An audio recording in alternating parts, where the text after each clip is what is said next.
အထိတ်ထန်နေအရန်အောင်ပြီးနာမည်ကြီးနေတဲ့စူတောင်းပြေအဖိုးကုအမြန်လန်း17မိုင်နဲ့တစ်ဖာလုံးမှာရှိတဲ့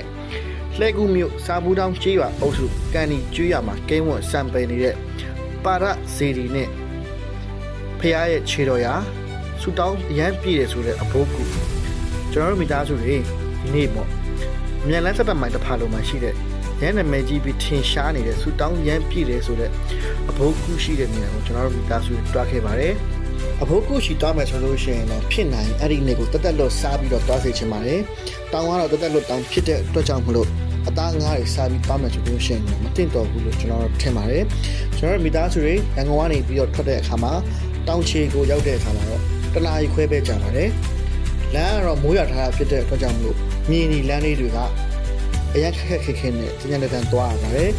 ကားအနိမ့်ပိုင်းနေဖြစ်တဲ့အတွက်ကြောင့်မလို့အောက်ပိုင်းနေတော့မလွတ်ပါဘူးခင်ဗျကားအမြင့်ပိုင်းနေဆိုလို့ရှိရင်တော့တတရရသွားလို့ရပါတယ်ခင်ဗျကျွန်တော်ကအခုချိန်မှာသွားတဲ့အခါမှာလမ်းကတော့အရင်ကထက်ဆိုင်လို့ရှိရင်အများကြီးကောင်းသွားပြီလမ်းတွေလည်းကြဲကြဲပြက်ပြက်နဲ့ကား2စီးလောက်ကိုအေးအေးဆေးဆေးရှောင်ကွင်းပြီးသွားလို့ရတဲ့အနေအထားလေးကိုပြင်ထားတာဖြစ်တယ်လွန်ခဲ့တဲ့နှစ်ပေါင်း982ခုနှစ်ပကံခေတ်နှောင်းပိုင်းမှာ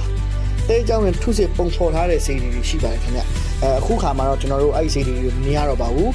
ပြန်ငုံပြီးတော့စီဒီပြန်တည်မယ်လို့တွေးရှိရပါတယ်ပေါ့နော်အဲ့ဒီမှာ